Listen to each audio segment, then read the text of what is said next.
You come here, you volunteer. Do you go straight into the Ukrainian Marines? The recruitment officer was just bewildered, and he was like, why? Like, you're British. Yeah. I was like, I want to try and help.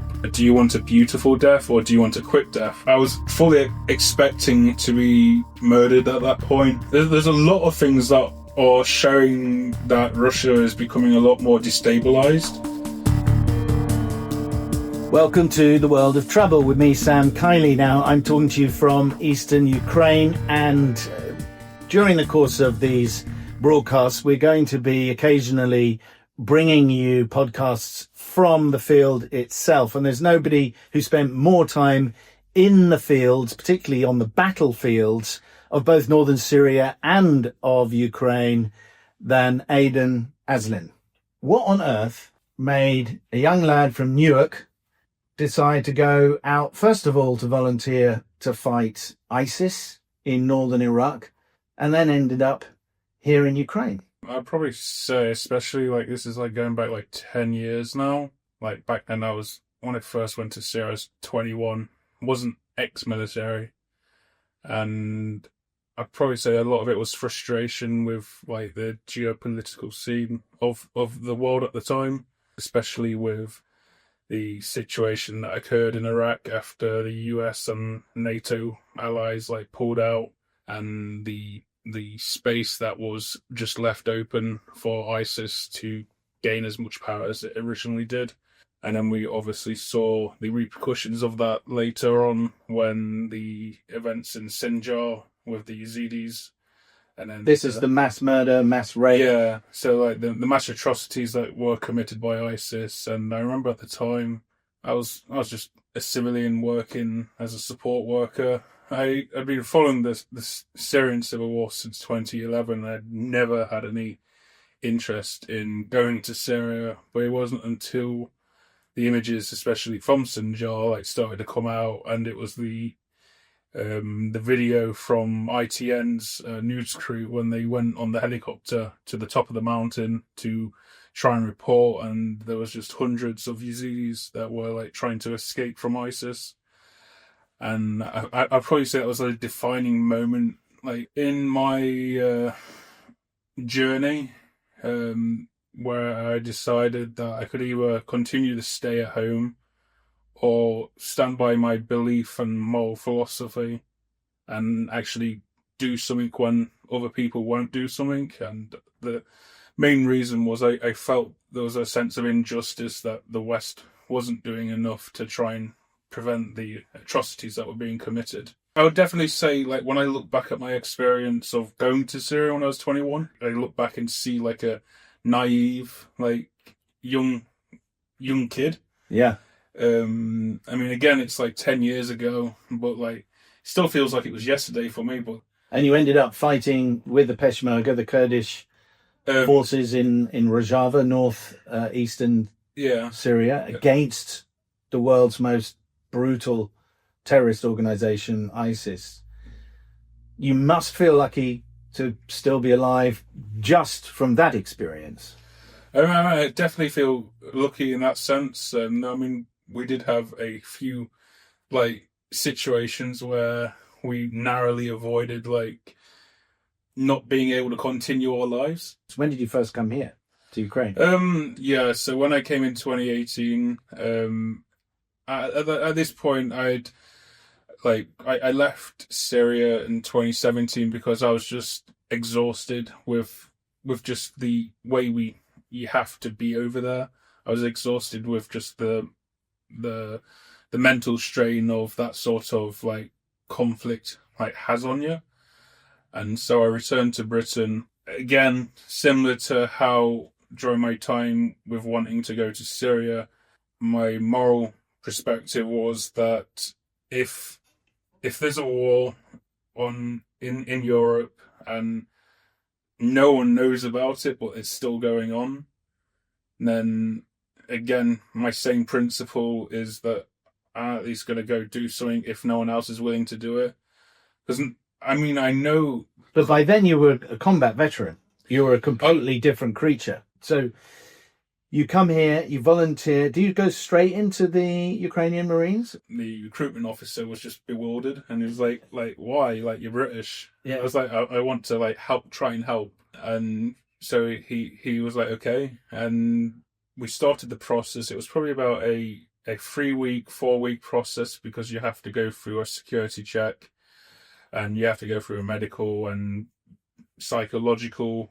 I started my 2 months basic training with my class of, I think, about like 30 other people that had just joined. All of them were Ukrainians, and I think they were taken aback that there was a British guy that wanted to join them.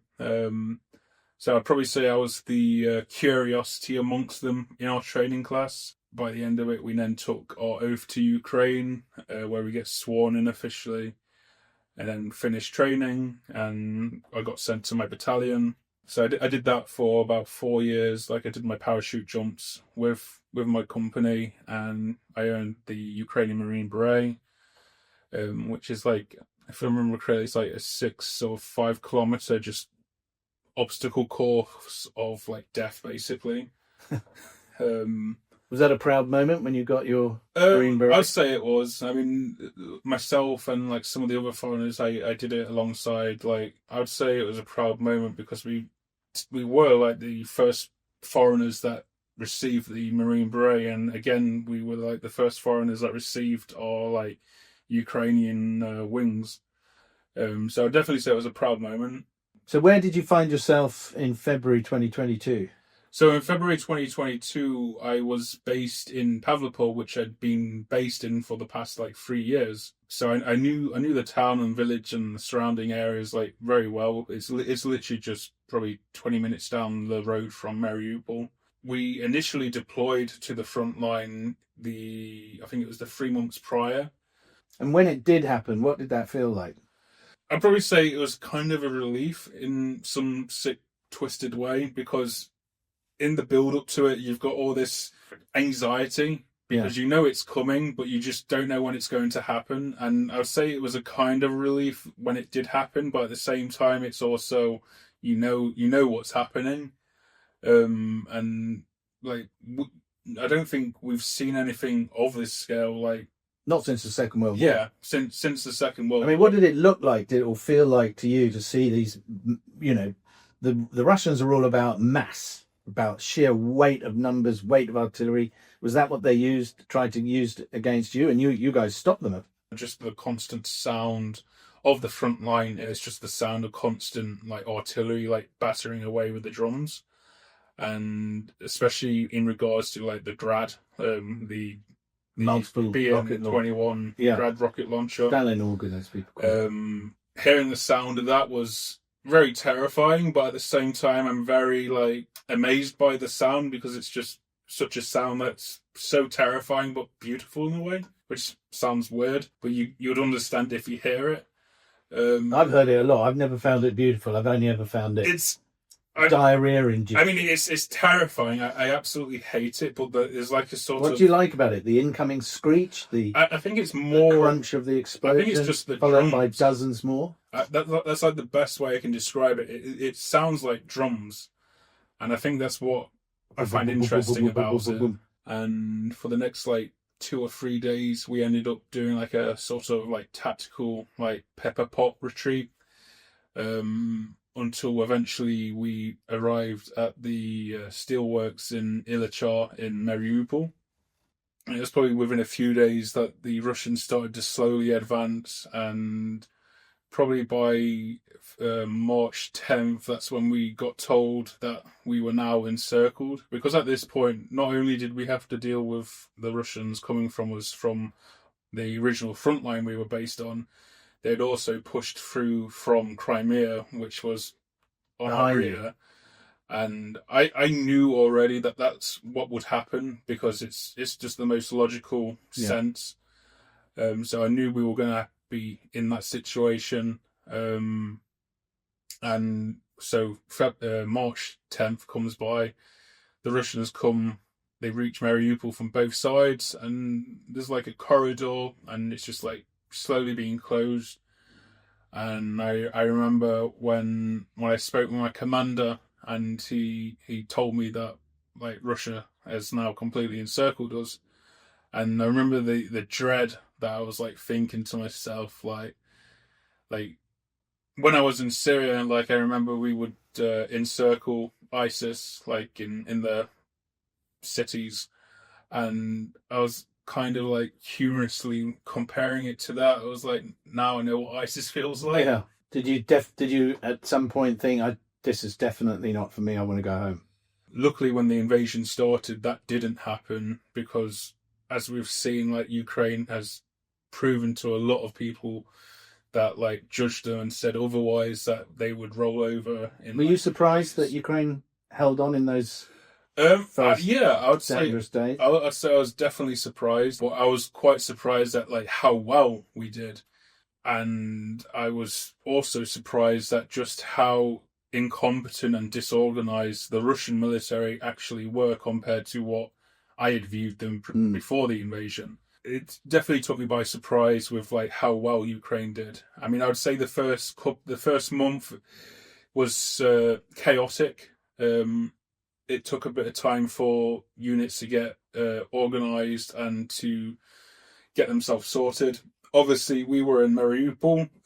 We were cut off, but I also know that because of our situation, it basically bought time for the rest of the country to get organised and set the defences up well. Because at that time, like Russia was taking a beating in Mariupol, so it allowed the country to basically fight back and help, basically. So how many were you? Do you know now, were surrounded in Mariupol? So in Mariupol, I want to say, I would say the official figures like roughly around maybe 10,000, maybe, and that's between like the National Guard, police, like Marines, and all the other units and volunteers. I know when we surrendered, it was probably around like 2,000 of us that surrendered in the steelworks. In the Illichar steelworks, and I remember when it came to that point, like this, like that is like one of the scariest moments in my life. Like when you're told like the day before I had to make the choice, we had been battered into oblivion by artillery.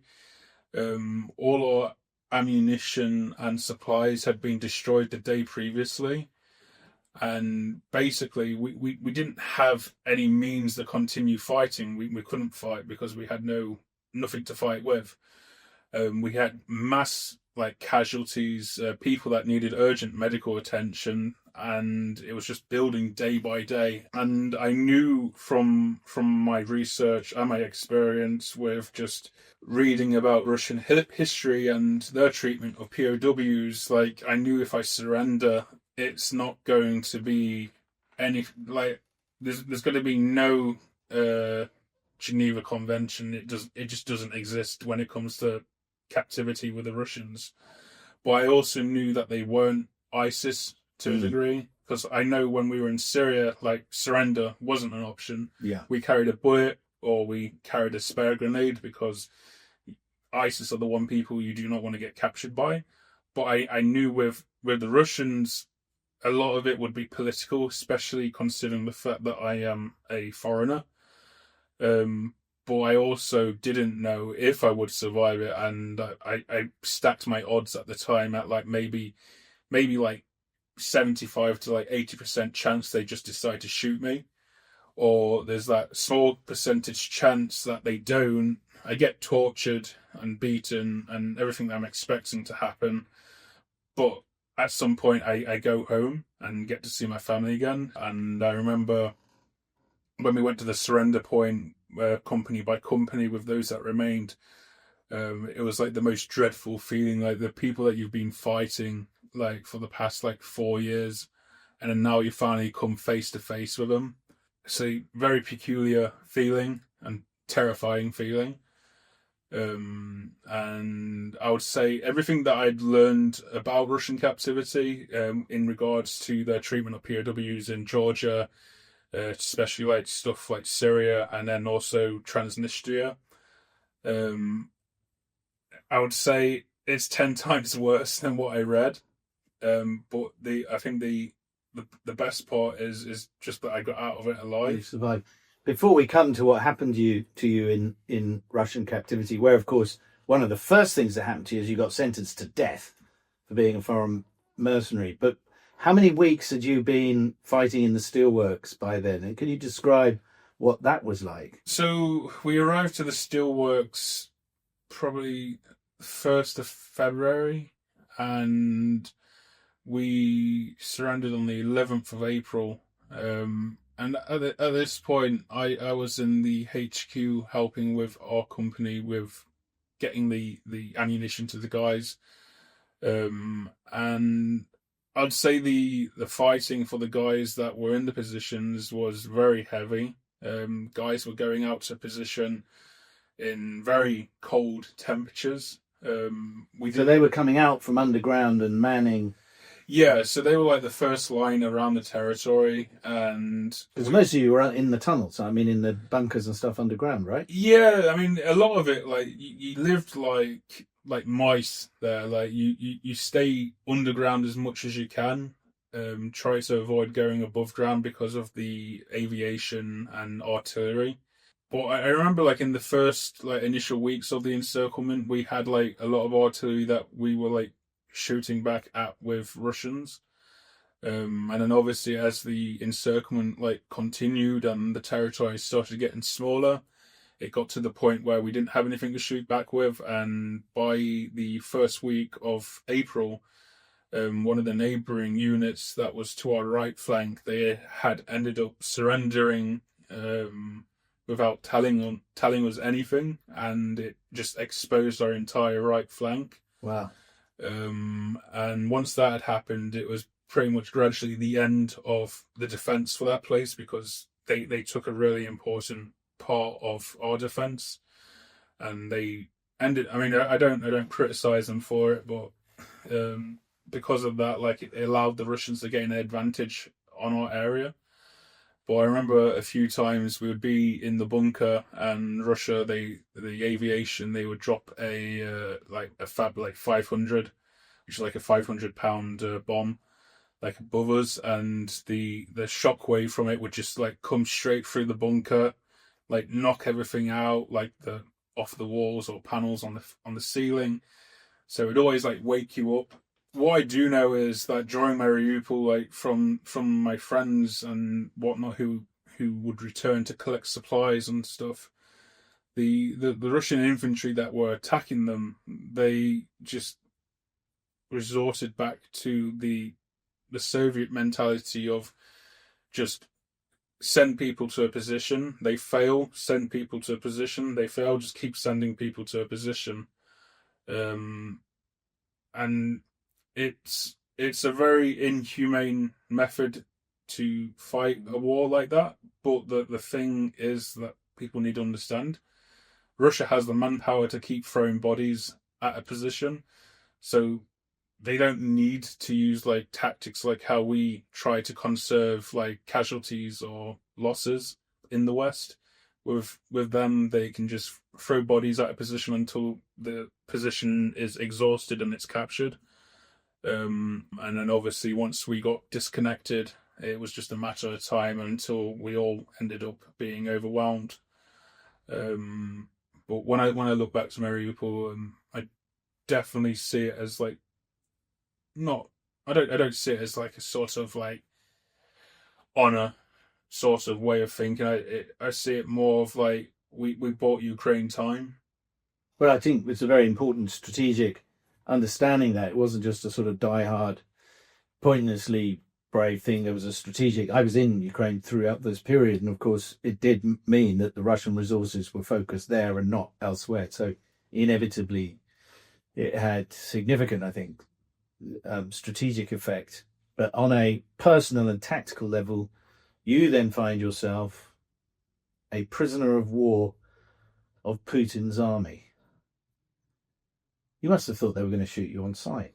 I mean, initially, when I went to the surrender point, I was expecting them to shoot me. I had like this small glimmer of like chance that I would survive it. And I remember we got taken to a filtration point just east outside of Mariupol, one of the towns that we had previously been to when we would be on our rotations and would get our supplies and posts. I remember when we were there, we were being filtrated. So they were taking us and they put us into stress positions, started taking down all the information. And obviously when they realised I was a foreigner, I was obviously the one that was interesting. And I remember I got beat a few times, but it wasn't anything at that initial moment. It wasn't anything too drastic, like just rough handling. And I took it under the chin. I was like, okay, it's the front line, like whatever. And it wasn't until that I was taken out for filtration, I was then taken to Donetsk. And as I was being taken out of the filtration place we were in, they put me in handcuffs and put me in an SUV, and they didn't put a cover on my head for some reason. They were like very quiet and normal with me. It was like really off-putting. And I remember as we were driving out of the compound, one of the guys in the car turned to me and said like, "Oh, like now we're going to take you to be shot." And he said it in Russian. I just like stayed quiet and just processed it, and I was like, okay, like. I was like thinking about my family and at the time my ex fiance and just processing everything. And I was like, okay, like this is how it happens. And then it wasn't until like an hour into the drive I was like, you don't drive for like an hour to take someone to be shot. If they were going to shoot me, they would have just shot me outside the town we were in. So then I realized like we're now going somewhere else to the next stage of captivity. I kind of like expected that I was going to be tortured at some point. So for me, because of my research, it kind of helps in a way prepare for it, if you can call it that.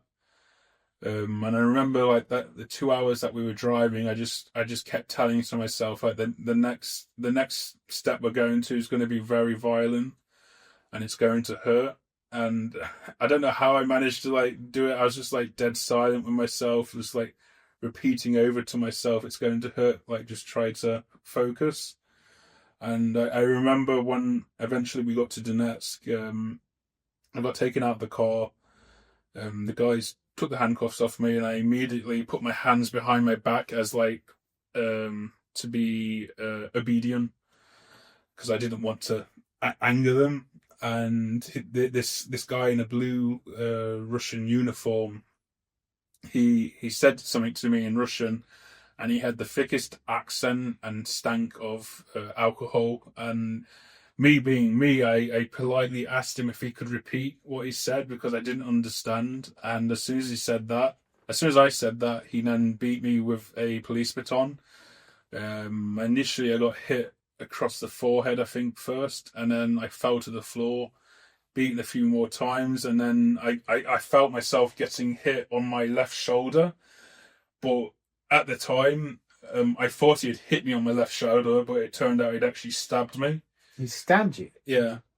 Was it like a frenzied attack? That sounds frenzied. I think it was more just like a welcoming, like... Really? Yeah. So he beat me and then he dragged me into this building and put me into this like side room. As soon as I got into there, they started asking me like who I am, and I said like I'm Aiden Aslin, British citizen. I'm serving in the Ukrainian military since 2018. And then they would beat me, and then they would ask me like what do I do? Why am I here? And they never asked me about anything like related to Mariupol. It was just about why I'm here, and it would drag on.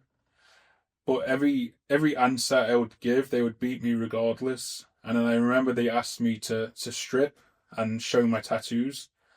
And I've got the Ukrainian trident tattoo on here, and they beat me for that, obviously. And then I've got the Happy Days tattoo, which everyone would have seen when we were being paraded on propaganda. And they said that I was a sniper because of the reticle that's on it. And then I've got a YPG tattoo. That must have taken some explaining. So they pointed like they were beating me like after each thing, And then they pointed to that and they're like, what's this? And I was like, okay, I know what's coming next.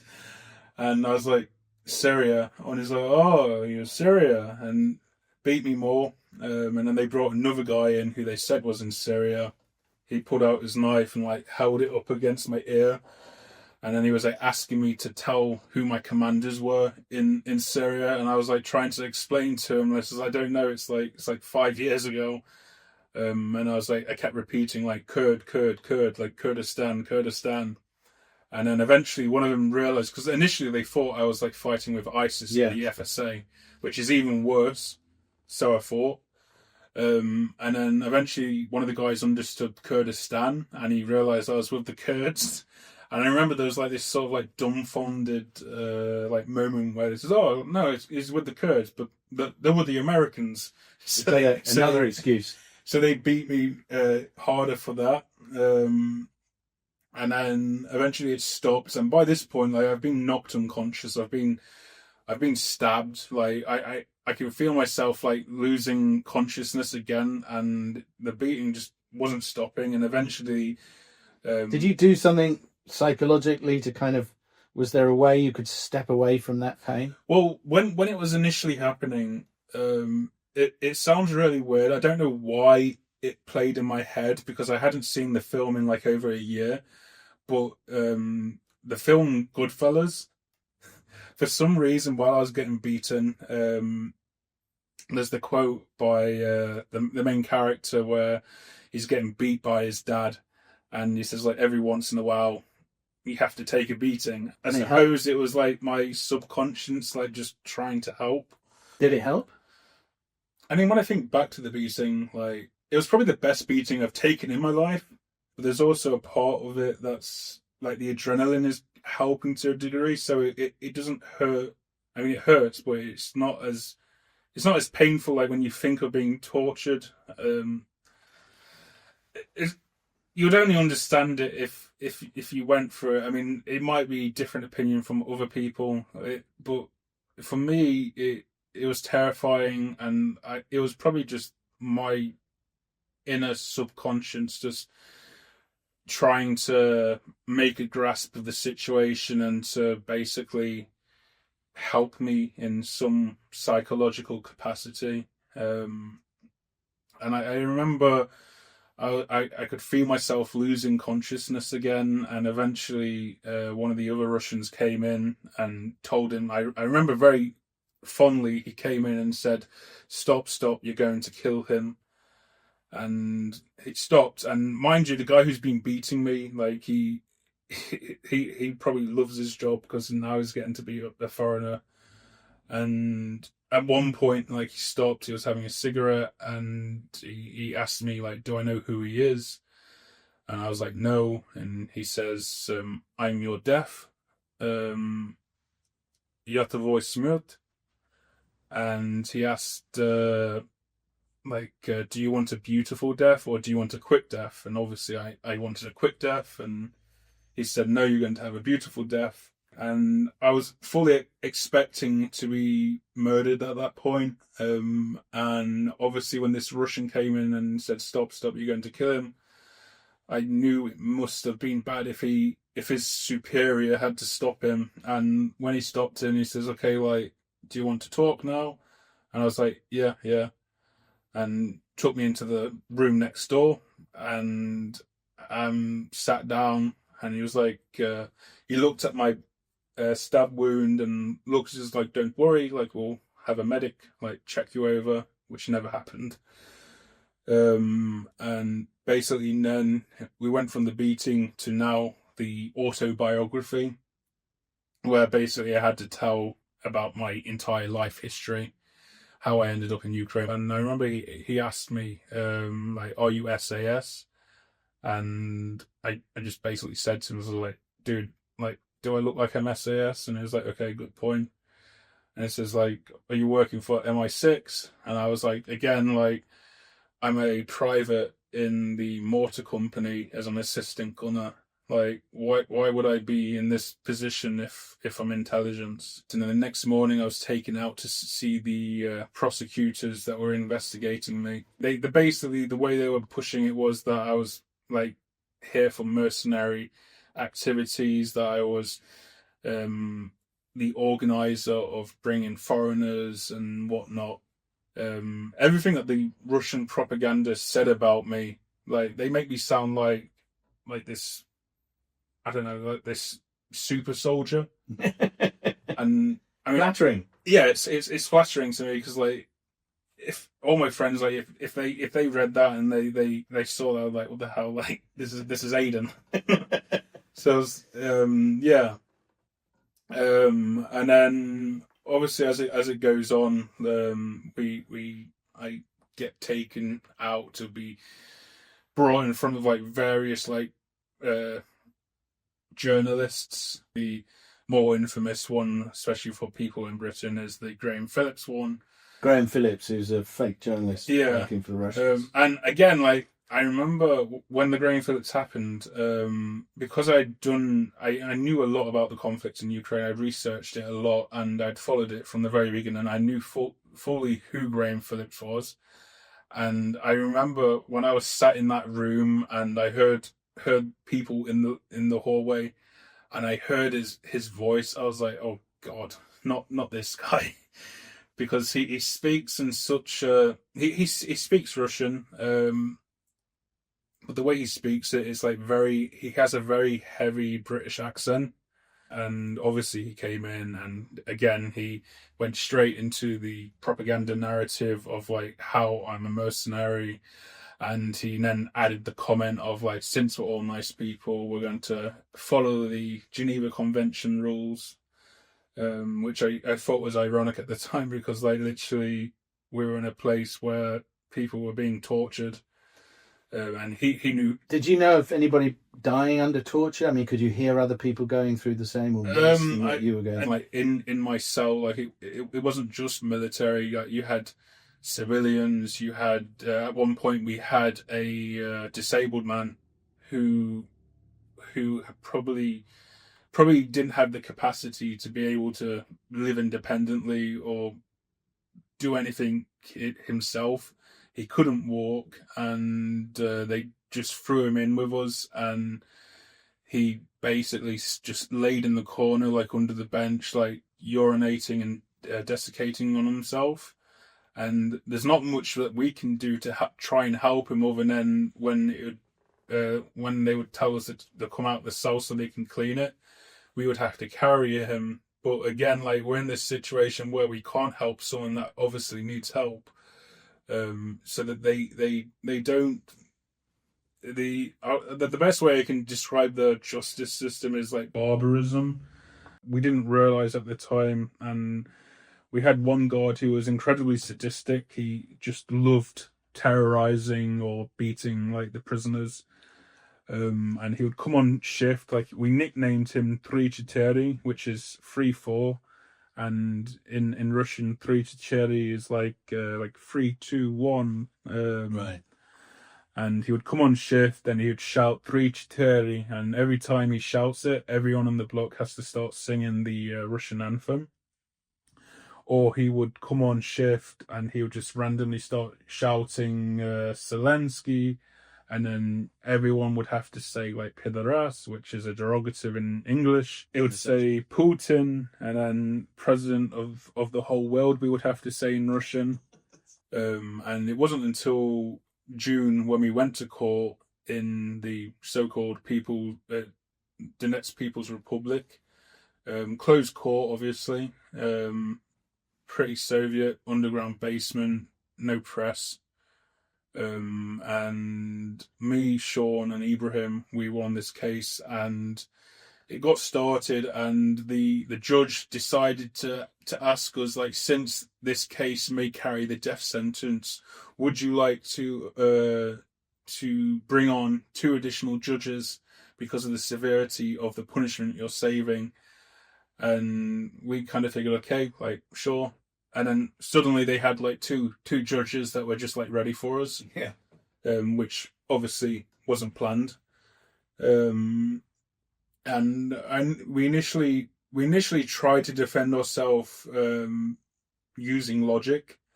We brought up. I said to Sean and Ibrahim, like, let's mention international law, the Geneva Convention, and I remember we pleaded guilty to the terror charge that they put on us because we went to military basic training. That was terrorist training, and then they said we were attempting to overthrow the next constitutional republic. That was another charge which carried the death sentence, but we didn't think it was that severe. And then the other charge, which was the mercenary charge, which carried a sentence of 7 years, like we pled not guilty on the mercenary charge because we knew legally, like we have the protection, we have the evidence to say we're not mercenaries. And so we pleaded not guilty to that. We'll plead guilty to the first two. And as soon as we did that, like, everyone in the courtroom sort of, like, you could see they were disgruntled, and were, like, confused. And we asked if we can speak to our, like, advocate, like, who wasn't really a lawyer. He just seemed to go along with whatever was going along. And he came over to us just like, why would you say that? Like, why did you say that? And it's just like, we're not mercenaries under international law, like the Geneva Convention. And he says, like, international law doesn't exist here. And then as soon as he said that, that's then when we realised, like, that there's no point trying to fight this. Like, we're not going to win. Like, there's no way we can win this because they're saying one thing regardless of, like, evidence. And how soon before they convicted and sentenced you? So we initially went there, like, for the first 2 days while we talked about the whole case, and it was on the third day that they gave us our sentencing. And then as soon as I heard that they were sentencing us to death, I was, like, totally, like, lost. I didn't know how to process it because, like, I was trying to use, like, Western logic with the way they think, and it just threw me off completely. And now that I've been sentenced to death, I figured that they would have to do it if they didn't want to look weak. Having committed actions against the constitutional order of the Donetsk People's Republic and attempting to overthrow the government by force, it is justified and objective to hand down the highest possible punishment, the death sentence. I was hoping the sentence would be a lot fairer, judging the circumstances in which I helped the investigation, and also because I surrendered to the Donetsk People's Republic. I wish it could be different, but God will be the one that would judge me when the time comes. Your emotional state had started to go downhill in those last days just before you were sentenced? Yes. So, how badly?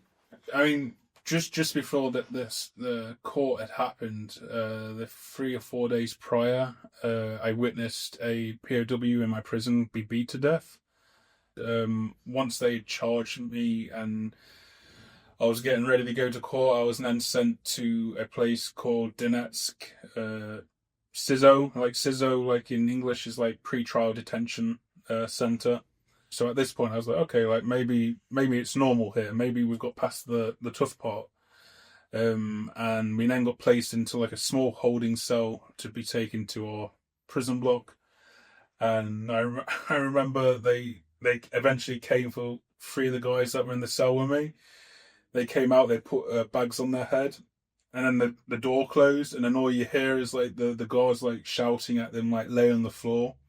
And then you start to hear them get beat. And they were then being shouted at to follow the commands, and they basically had to crawl. And while they're crawling, you can hear them being beat. Weird. Yeah. And then eventually the screams disappeared, and then they came back and opened the door, and then they said to me, and I was like, oh fuck, like, I've got to be beaten next. They put a bag on my head.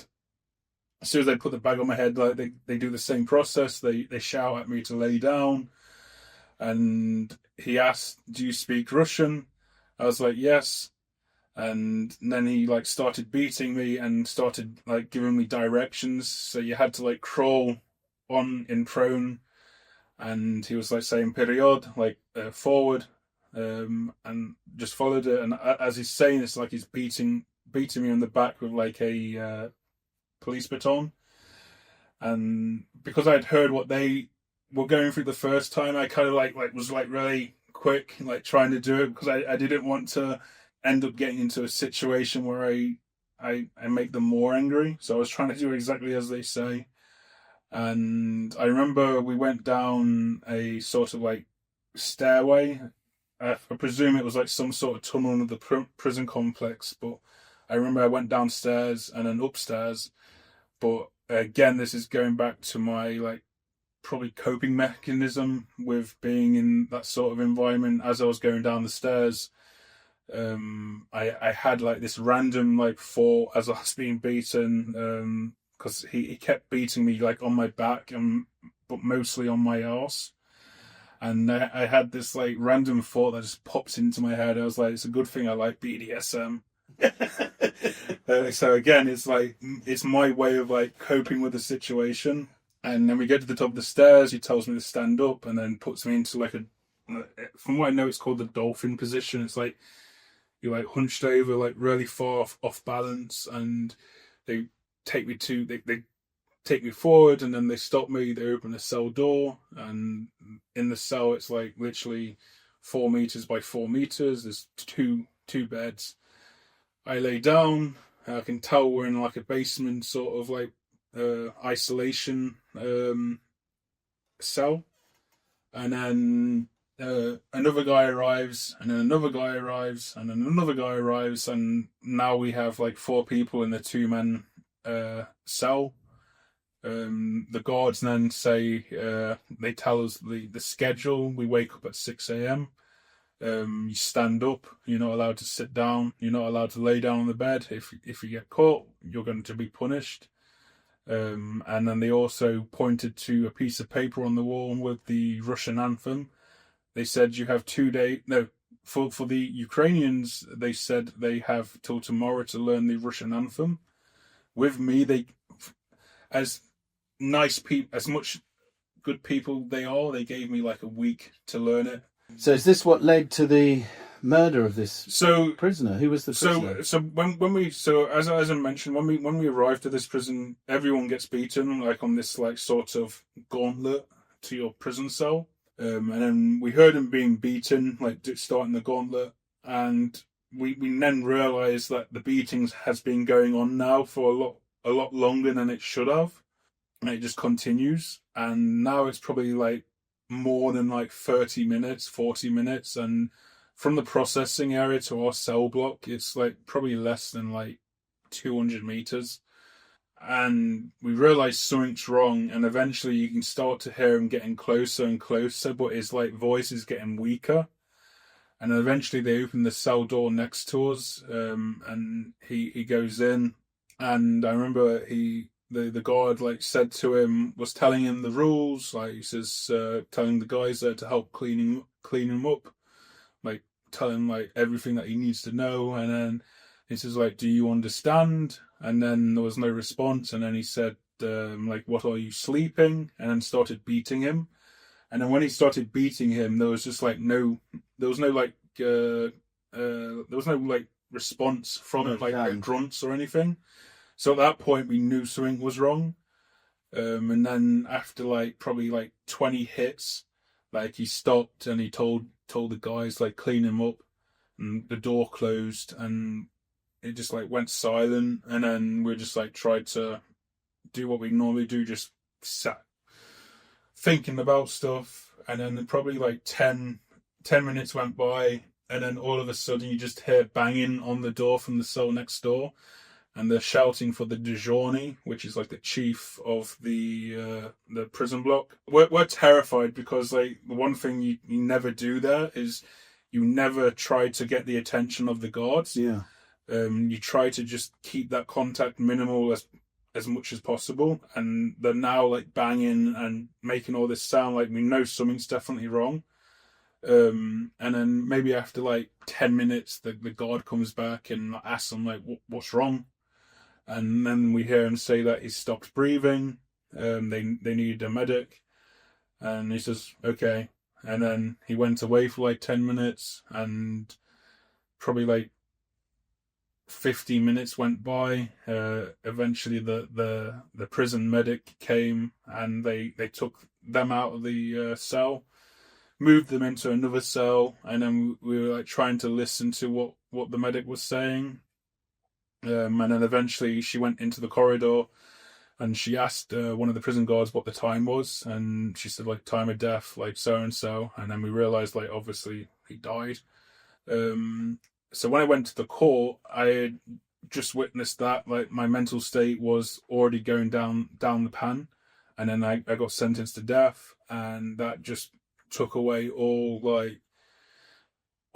thought of like logic and everything else. And I remember when I got back to the prison after the court, I was in my cell, and I so desperately wanted to cry. Like I was trying to force myself to cry, to just like let some emotion out. But because I was too terrified in that place, I wasn't able to cry. And for out the next like 5.5 months of captivity, like I never cried once. There was moments where I wanted to cry, but I just physically couldn't, because I was both like mentally exhausted, and it just wasn't possible for me. And one of the mistakes that Russia did was they tortured me, like beat me up and put me on camera the next day, and then there was like international outcry about it. And I think there was some sort of order placed by the FSB guys that kept coming with the propagandists, like that was placed on me, like don't rough him up too much. I mean, I still got beat, but it wasn't like it was the first time. Like other guys got it a lot worse than me. The only reason they didn't beat me as much is because they need me to like look healthy. I was mentally exhausted of like doing this like propaganda, like saying stuff that I know is like false. So by this point in late August, I got taken out of the cell with the Ukrainians and placed into a separate cell. Originally by myself. They moved me on a Sunday when there's normally no movement, and it was late at night at like 9 p.m. I was completely terrified because I thought maybe like, oh, they're preparing me to be shot the next day or something. So I was on my own, and then the door opened, and they threw in another foreigner, Prebik, a Croatian guy who was in my battalion.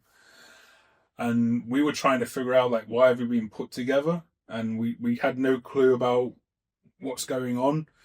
We had like all sorts of like thoughts about, are they planning for an exchange? Are they planning to like execute us or stuff like that? And we would later learn, because we realized that when we were being given our food, they had to make a call for a special person to come and give the key to unlock our food tray. So the guards on our block didn't have access to us like they would normally. So we figured something was going on, and we then realised that a order had been placed on all the foreigners that were in captivity to basically keep them in protective custody so that nothing happens to them. They would still get beat. At least the others, when they went out of their cell, they would still get beat sometimes. But there was a protective order on us that nothing can happen to us, because it was around that time, a few days prior to Prebik coming to my cell, that there was a British citizen, Mariupol, who was a NGO, like humanitarian, that was working in Ukraine to help evacuate people. He ended up getting captured by the Russians after accidentally driving down a wrong road into a Russian checkpoint, along with another British citizen, and during his time in captivity, he was repeatedly tortured, and then eventually he died because of those injuries. So as soon as that happened, there was some sort of order on all foreigners being put into protective custody. And what was ironic for me is because we didn't realise at the time, and we had one guard who was incredibly sadistic. He just loved terrorising or beating like the prisoners. I'm very, very like down, depressed, and I ended up finding a razor in the bars of the window that we were in, and I would lay on my bed at night, like for the next couple of nights, just staring at the top of my bunk, like just trying to argue or contemplate, like I should just like slice my wrists and end it. because I was tired of the propaganda, like BS. Like tired of like being forced to do like all this stuff that I don't want to do. And I was so close to doing it, and the only reason I chose not to do it was because I was afraid of what would happen to my friend Predrick, because he was in the cell with me. And my logic was that if I do this and then he wakes up and sees me lying there dead, then not only is it going to be bad for him, but then what's going to happen to him when the Russians find out? That they might turn around and say to him, "You were in the cell with me, you should be responsible." Yeah. So he was the only reason I chose not to do it, thankfully. And I'm glad I didn't have the balls to do it, because if I had done it, I would have, if there is an afterlife and I was able to observe everything after, I would have regretted it so much. Yes. A week later, we got taken out to be exchanged. Wow, was it a week? A week later? What was it like, that moment when you were exchanged and you realised you were actually free of the Russians? I mean, initially when we got taken out, I thought I was just being taken out to go do propaganda. Again, like, while I was in this place, I would get taken out like 3 to 4 times a week.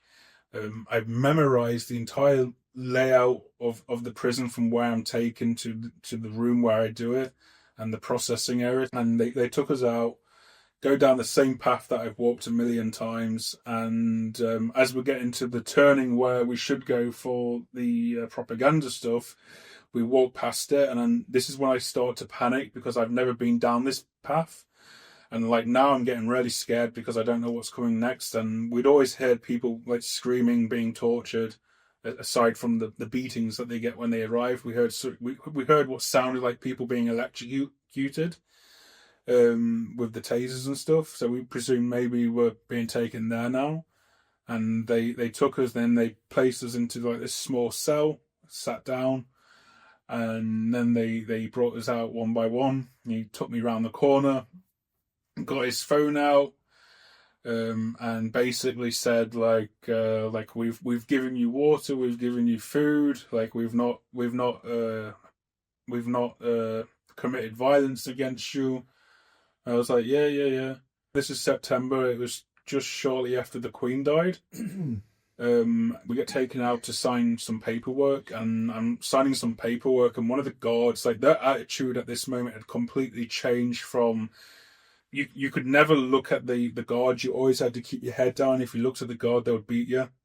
And at this point, it completely changed. They were super relaxed. Like, they were telling us to follow them. It wasn't like before where they were like guiding us. And we're signing this paperwork, and one of the guards like looks at me and says, like, did you hear about the Queen? And I was like, yeah, like I heard it, 'cause we had it on the propaganda radio. And I said, like, I heard about it, and he didn't say anything back. Like, I was expecting him to say like some sadistic or some derogative comment, but he didn't say anything, so that got me confused. And eventually we get taken out. They put bags on our head.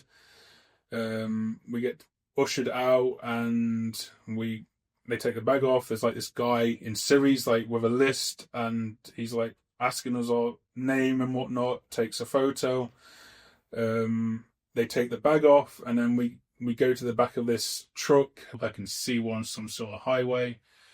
And then we arrive to an airport, and I know it's an airport because I can hear it. I just can't tell if it's a civilian airport or if it's a military airport.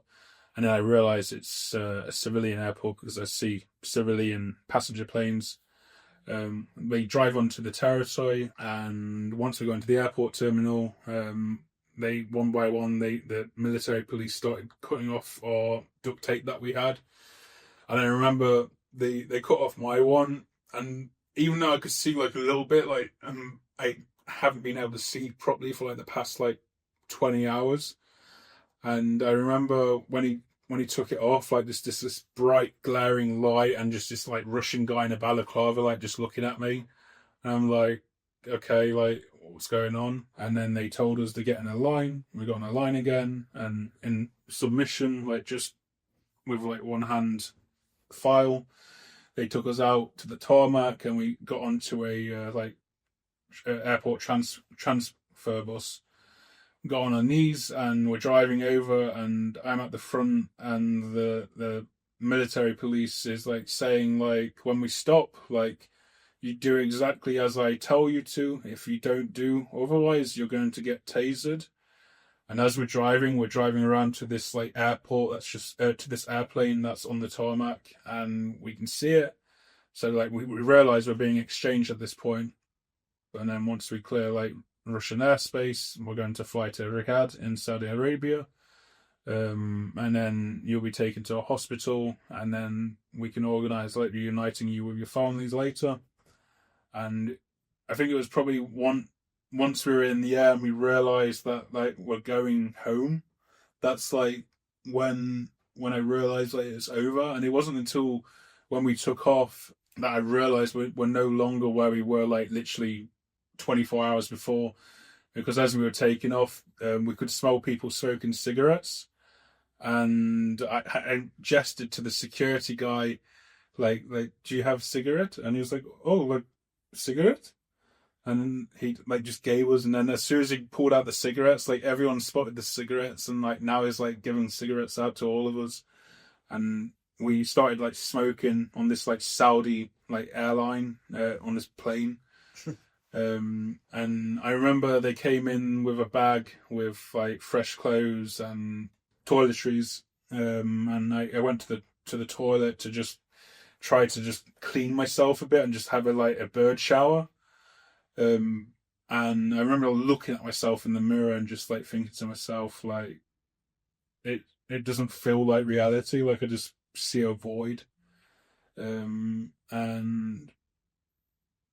think it was like I realised it was over, but it still hadn't fully set in. I was probably in a state of shock at this time, which ended up lasting for a couple of weeks.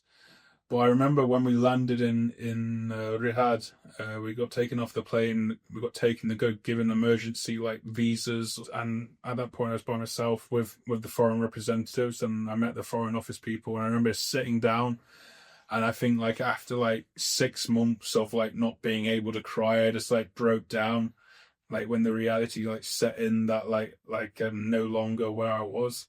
And it was like, I think it was like such a relief for me as well, because like it was the first time I was able to cry, and there was no fear of being beaten or anything. And it was like such a relief, like emotionally and physically, because it's something I've been wanting to do for such a long time, and now I can finally do it. Did you feel human again? Yeah. How long did that take before you started to feel you were really free? I would say for the next like 3.5 weeks, like my mind was still in a state of shock. Everything didn't feel real. It felt sort of like a bubble. It took like 3.5 weeks for it to slowly go away. And how long before you decided to come back to Ukraine? I first came back to Ukraine. I first tried to come back to Ukraine in October, literally less than like 3-4 weeks after I got back to Britain. Because at this point, mind you, I've lived in Ukraine for the past like 4 years before that. Yeah, it's home for you, I guess. Yeah, I had a house there and whatnot. So when did you actually go back and rejoin the military? In June 2023, I drove over from the UK and I came back to Ukraine in June. And I remember when I crossed the border, I remember crying again, just because like I remember the emotion of like the last time I was being in Ukraine was when I was in captivity. But what you've seen of the Russians, yeah, what from you what know now, I've seen from the Russians, I think they can be beaten. I think they can be beaten. I think we have the means to exhaust the economy, which we are seeing now.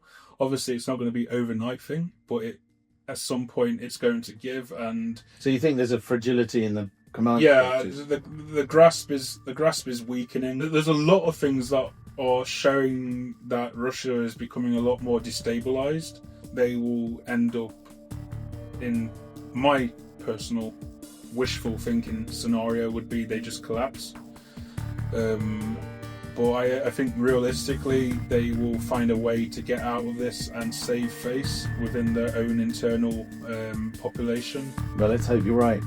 Yeah. Aiden, it's been a pleasure. Thank you. Thank you.